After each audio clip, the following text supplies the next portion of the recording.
In today's video, I'm going to teach you how to create and upload a favicon using Canva.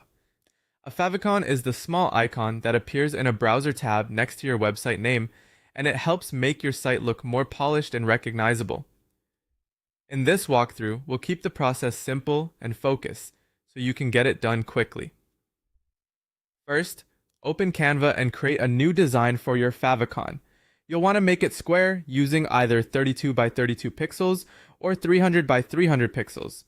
Both options work for this purpose, and the key thing is that the design stays perfectly square. If you use the larger size, it can be a little easier to work with while designing, since the elements will be more visible on screen. Once your canvas is ready, create your icon. Since favicons are displayed at a very small size, it's best to keep the design clean and simple. Avoid adding too much detail, because tiny text or complex graphics can become hard to recognize once the icon appears in a browser tab. A simple symbol, letter, or logo variation usually works best. After your design is finished, download the file as a PNG. While downloading, make sure to choose the transparent background option.